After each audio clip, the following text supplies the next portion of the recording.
Hey guys, it's Bruce. Welcome to Convo Course Podcast. And today I wanted to give you guys an update on what's been going on. If you guys didn't know, I lost my job um, right right beginning of December of last year, 2025. And I don't really know the circumstances.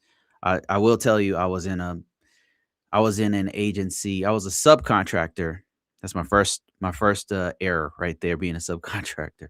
I was a subcontractor on a with a prime working for a one of the most volatile right now, one of the most volatile government organizations. And you could probably guess what it is. I'm not going to go into any kind of details or anything like that. I still do work with the government. So, but I will say you probably guess what's going on. If you follow me, you probably figure it out. But yeah, so that agency that I worked for, very volatile. Just going through a lot of political stuff right now. Uh and I don't really know why we got laid off. It was a bunch of us got laid off. And we I don't know why. I can't tell you I was with them for many years. Like I was with them for about 4 years. And it just got worse and like really volatile. Just people in and out, like they're trying to figure out what's going on. And I don't know. It's just very political at this point. So that has something to do with us losing our subcontract. It is what it is. Being a contractor and especially a subcontractor is extremely um stuff is not set in stone. It's much more risky doing that kind of work. And it's something I've done many times in the past. But I found that it's one of the most volatile things you can do is be a subcontractor.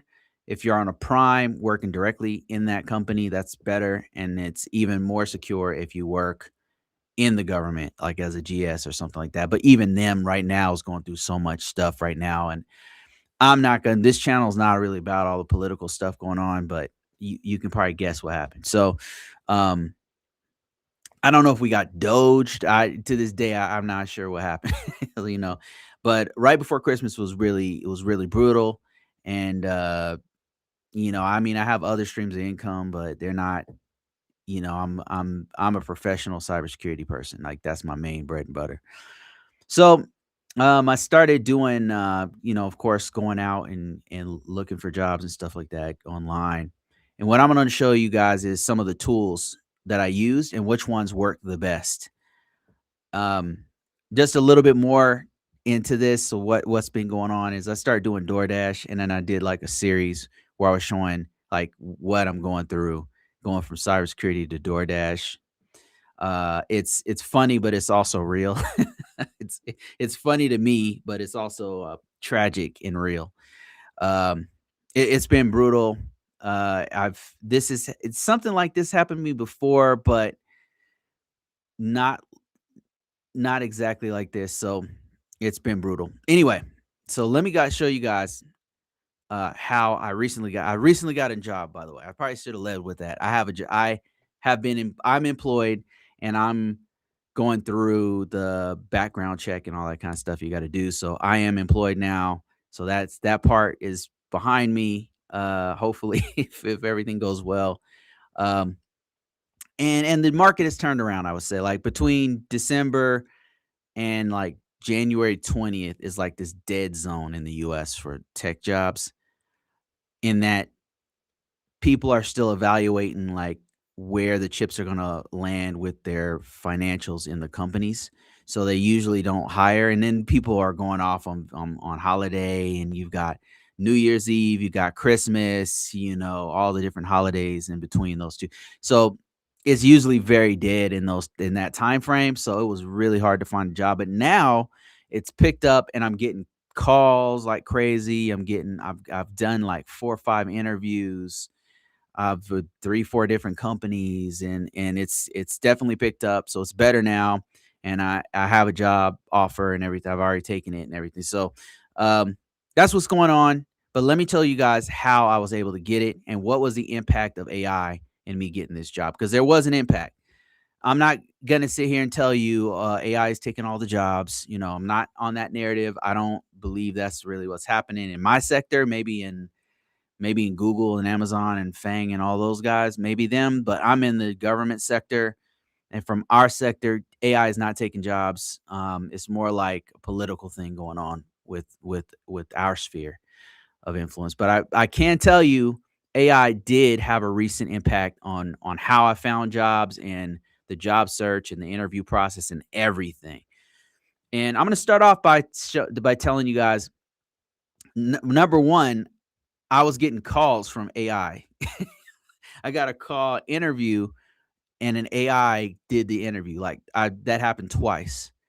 And that one called several times actually, and I didn't get any human correspondence for that. I really don't know what happened with that, but I did do 2 interviews with an AI. I think it's like a screening interview, and it wasn't bad. If you look at some of my videos on YouTube, I put it there to where you can watch it. It's just look for the DoorDash, the combo courses, the DoorDash combo courses, cybersecurity, the DoorDash videos. You'll see it in that series where I do the interview live.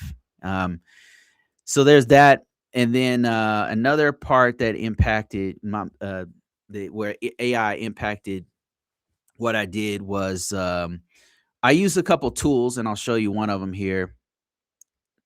This one I've talked about several times, but it's called Use Massive. It's one of the best um, job pipeline sites. It's like a job aggregator that uses AI exclusively. And what you do is you update your profile and filters, and then it will not only find jobs that align with you and tell you the percentage that you align with those jobs. Let me see if I can find some. Let's see. So yeah, there's okay. Let's see. It'll tell you what your match is with with that job. So this one's a 35% match with what I do, but there's some that are like 98%, 100%, and then you'll hit apply, or you can have it automatically apply for those jobs. And this has been helpful in that I actually got one interview in the time frame. These 5 interviews go back from last year. I was using this, and I got like 4 other interviews. But I recently got 5. One of these is from this site, so it does work. Like it's like here's all the correspondence of people contacting me and stuff for different job interviews, and it does work. So the tools that you can use to find jobs are out there. Now you have to pay for this one. Um, I needed a little bit more help. So here's what's crazy is I made my own. I started building my own, like similar to this one, but these guys charge quite a bit for the stuff that I needed. And so I started building my own similar to this. So I start using AI to build that. I vibe coded this site right here. And I'll tell you about this in a second, but this right here helped me. This right here helped me. Um, and I'll get to that, but let's go back to Use Massive. So you'll put your profile in here, you'll put the filters in there, and then it will find you a job and then automatically sign you up for those jobs, and then you'll get a call if they like your resume or whatever from that company, and then you'll do an interview. So that's exactly what happened. So I got one interview from this site. Um, Another tool that I used, um, not AI, but we'll get to that, is normal LinkedIn, and LinkedIn is one that I use, and ZipRecruiter. I found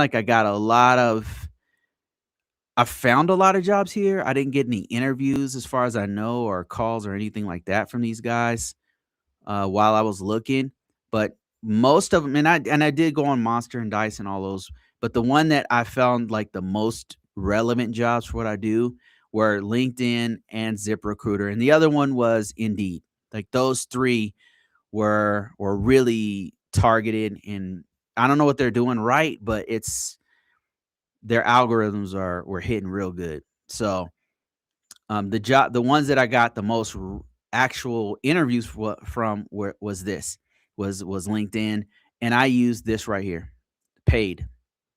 This right here, the paid version. It really does work. Now let me tell you how AI impacted this. I'd get in the interview, and I started telling them and including on my resume the stuff I've been doing. On the What the heck just happened? It's still recording. Okay, we're still recording. Sorry about that setup. Just flickered for a second. So I started including all the stuff that I'm doing with AI, and this is not stuff that I've really talked about so much on my site yet.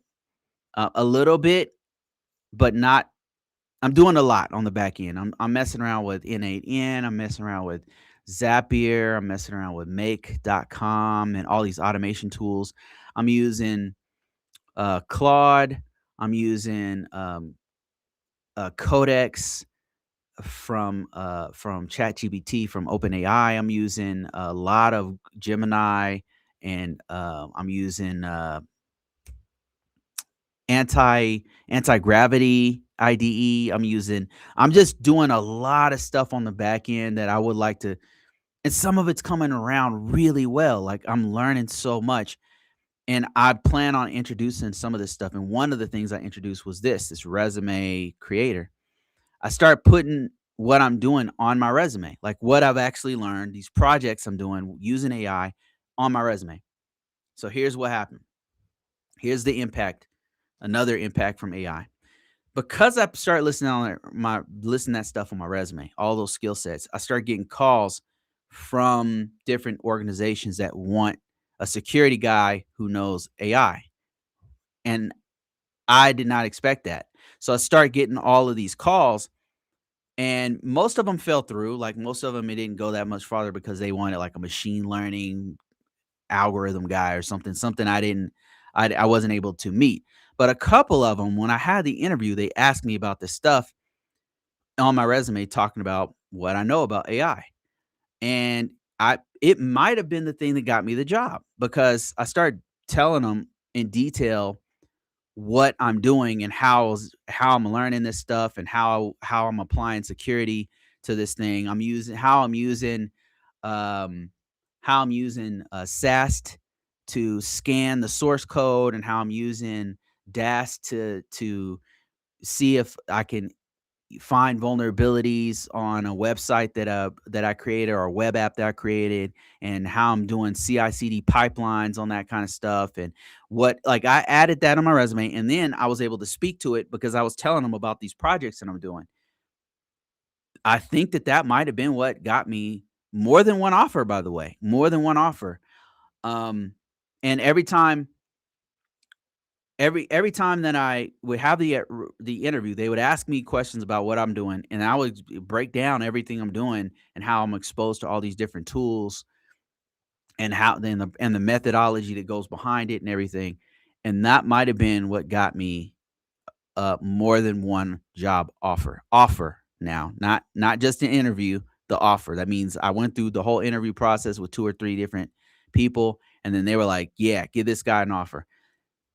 So another piece of AI that helped me out a lot was that these tools that I made. Not only was I able to speak to these projects I'm using, and using all the tools and stuff, but this right here is one feature on here. And if you're interested in using this, I'm still kind of messing around with it. I'm not monetizing it or anything. I probably should, but like maybe put some ads on the side or something. Next time you see this, probably have some ads on it. Maybe that's what I'll do when I'm done with this. Uh, this is a resume. It's a resume gap analysis document. So what you do is you take your resume, you put it in here, you scan it, and it'll ask you questions that are relevant to whatever job you put in. It's not perfect or anything. I've found some logical issues and flaws and stuff, but it's actually pretty good in that it'll find gaps that, hey, you'll say, hey, you probably should add this to your resume, or I noticed this wasn't in your resume. And then you could add that stuff to your resume. And if you're interested in this, you can go to convocourses.com and join our community, and the link is still up there for free for anybody to use. Limited access right now because, I mean, you could probably just jump on it right now if you have the URL, but I have to pay for this after some time. So, and then which means I have to charge people. Anyway, there's one feature, if I go off on a tangent here, that really, really helped me. That's AI based, and it's called quick resume tailoring. So, anytime that I would get a job, a recruiter contact me or something. Recruiter contact me, and they would say, "Hey, are you interested in this job? Here's the job description. Here's the job description, and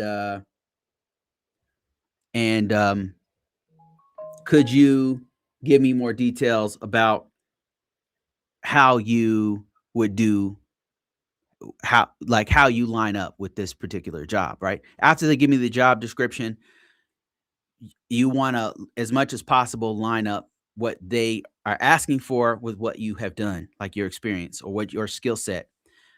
Normally, what I would do is just send them my resume. I'd say, "Oh yeah, here you go. Here's my resume." I wouldn't change anything. I would just send them my resume.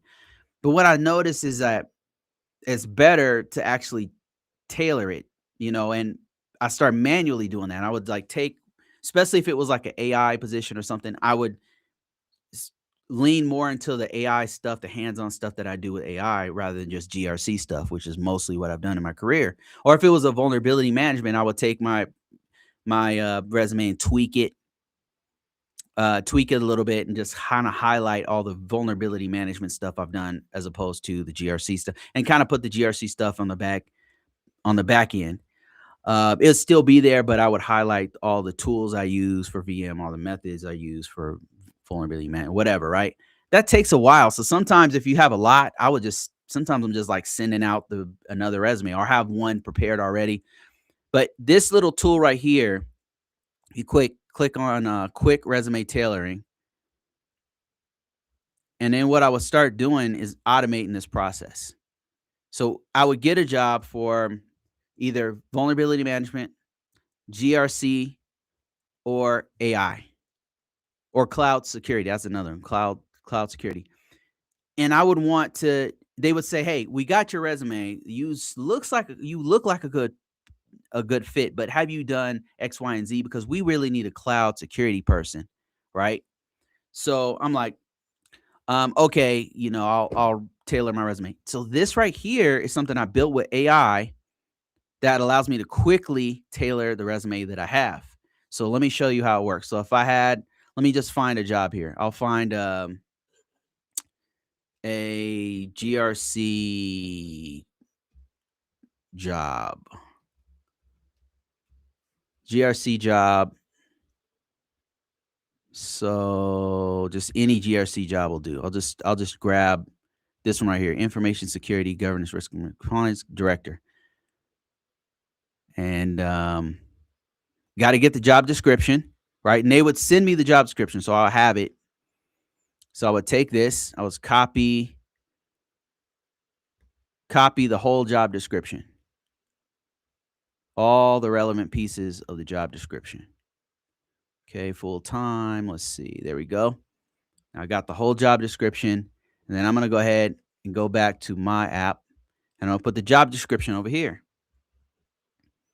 Then I will take my resume. And let me just grab one of my most recent resumes, or any resume, and maybe I'll grab this one right here. Okay.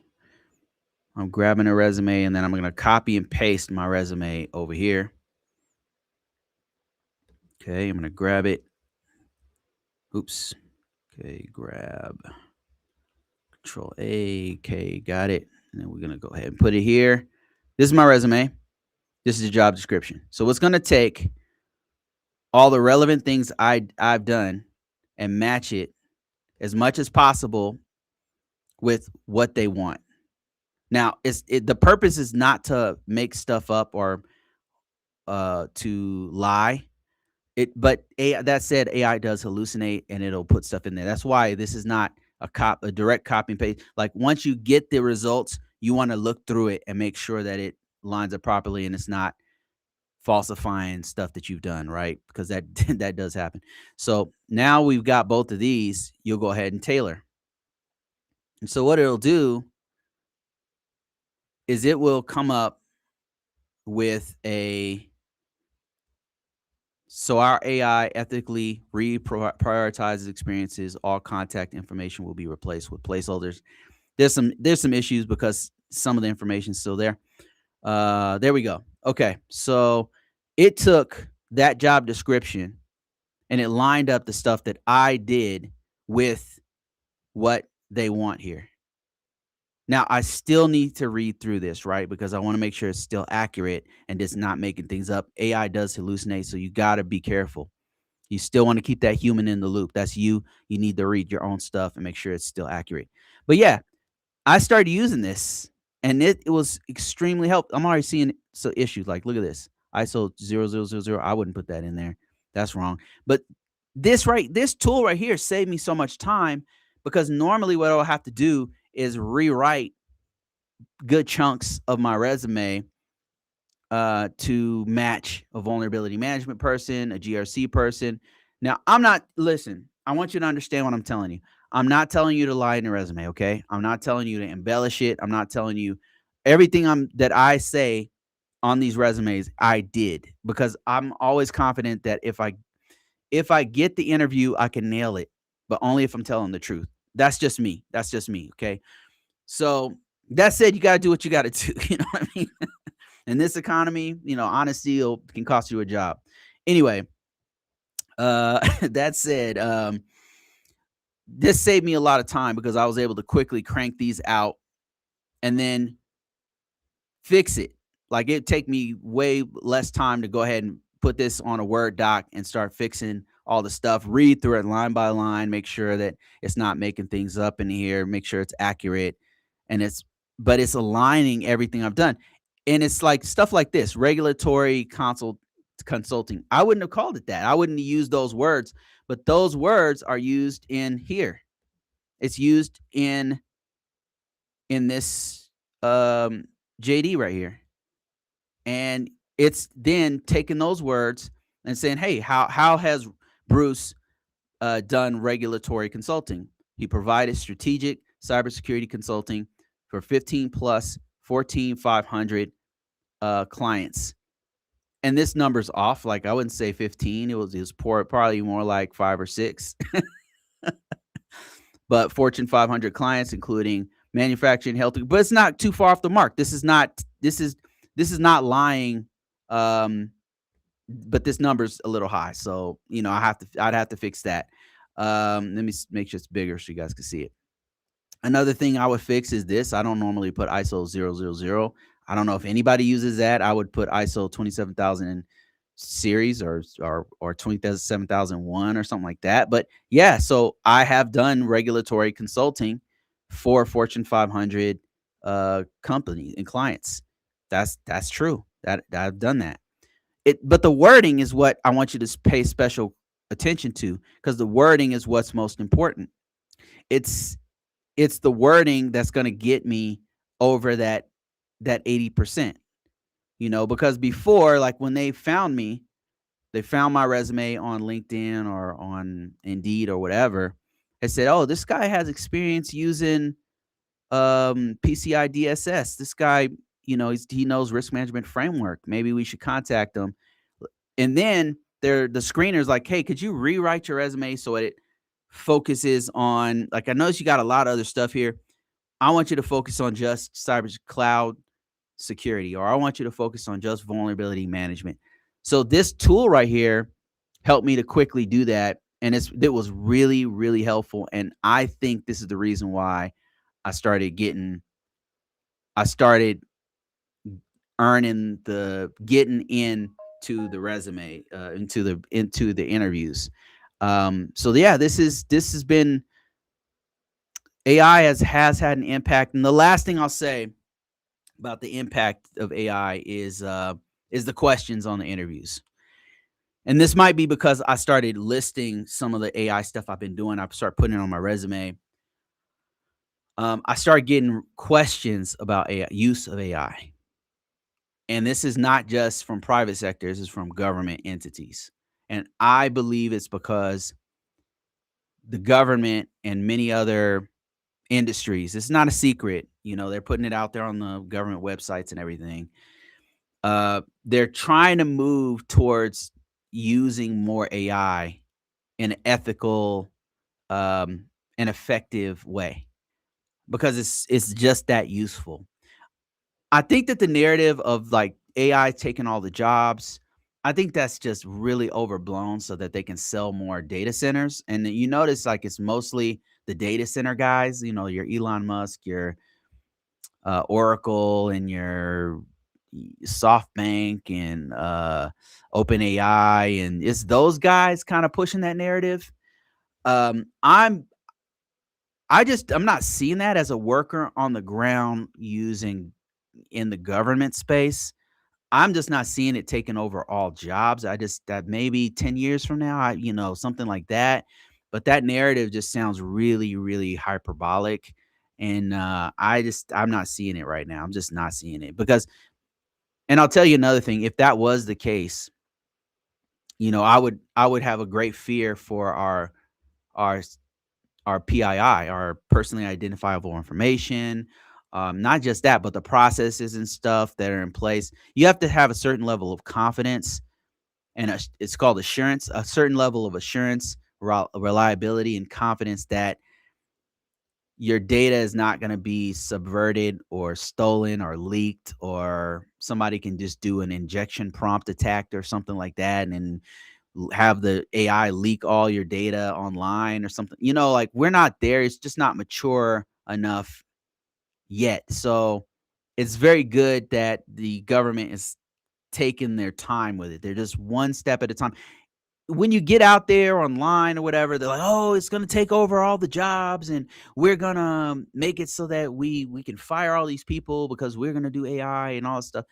It's it's like a marketing campaign. Like, I'm not seeing that kind of stuff happen in my field. Um, that narrative is just not practical. It's just not real right now from where I'm seeing. And I can't see that that's happening anytime soon because there's so much confidence that you have to have that a certain thing will work effectively before you just go ahead and implement it, and have it leaking people's data or getting hacked because you didn't implement it properly or whatever.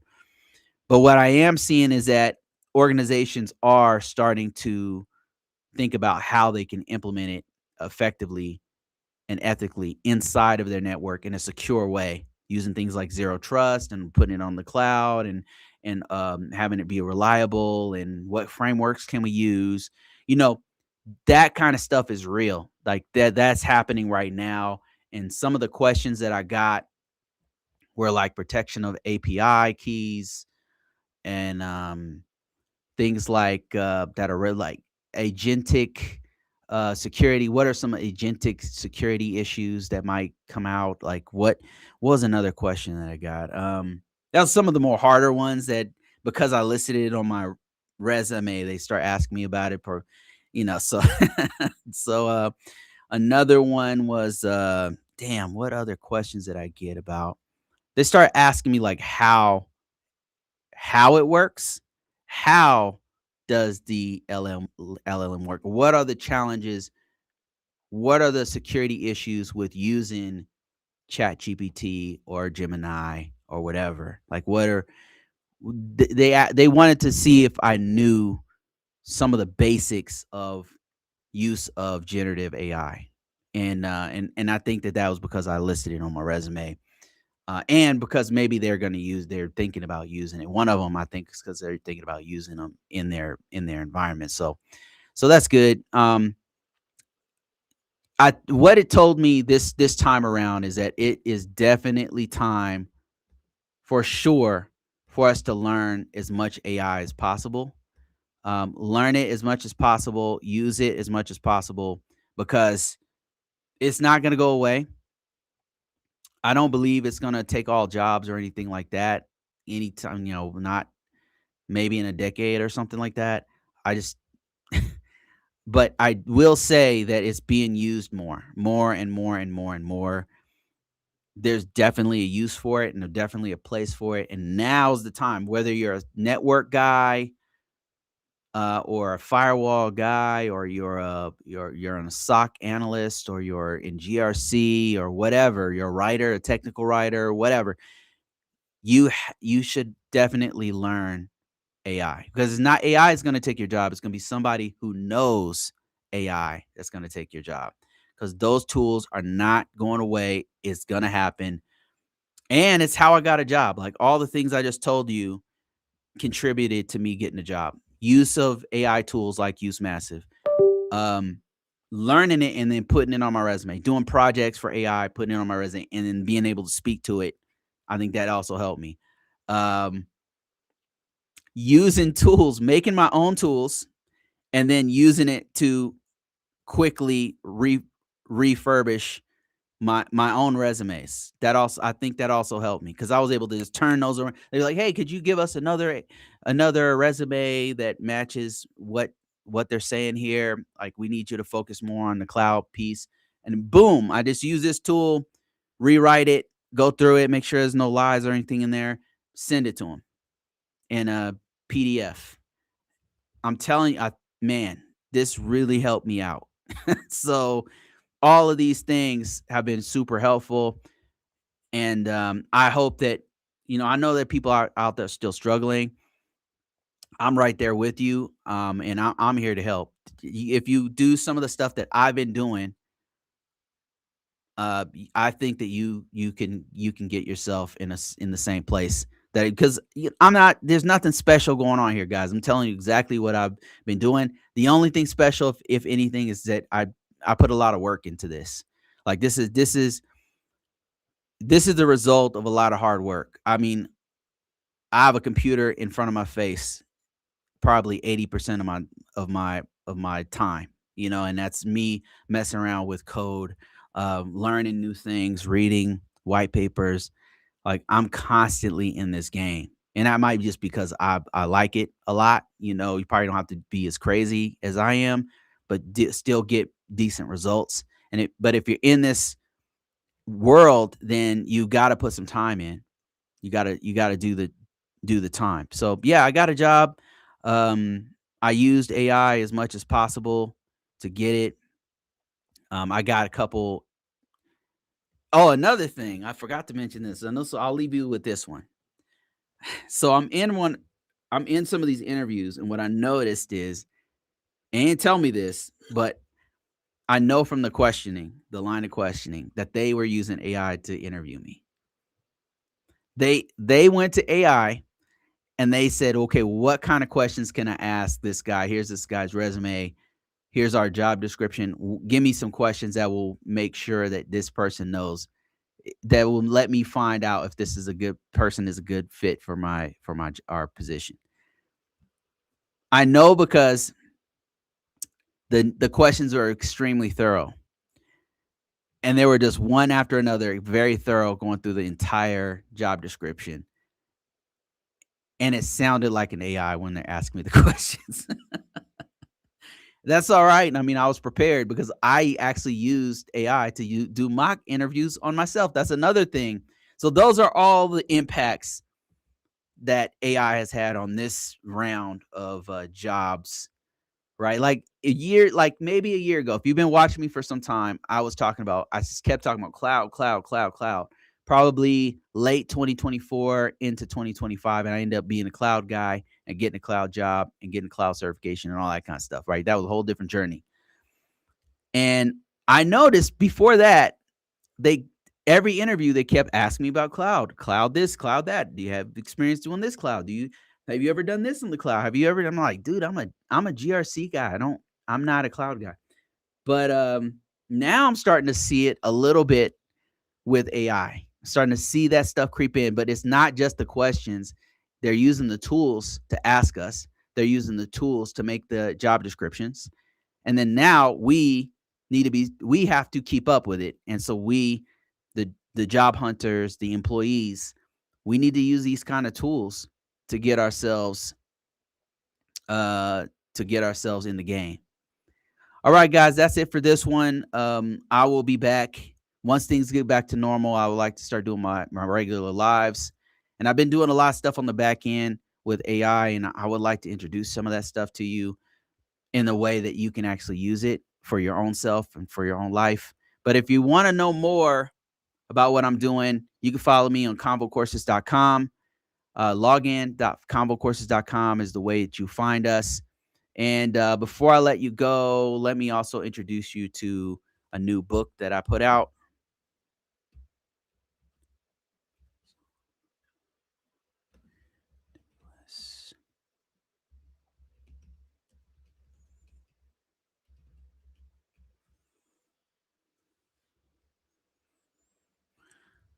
Okay, let's see if I can find the book. All right. So if you didn't know, I've got a whole suite of books. It follows me through my journey of becoming an AWS cloud security guy. And I took all the notes that I used to pass this exam. And that's what you're seeing here.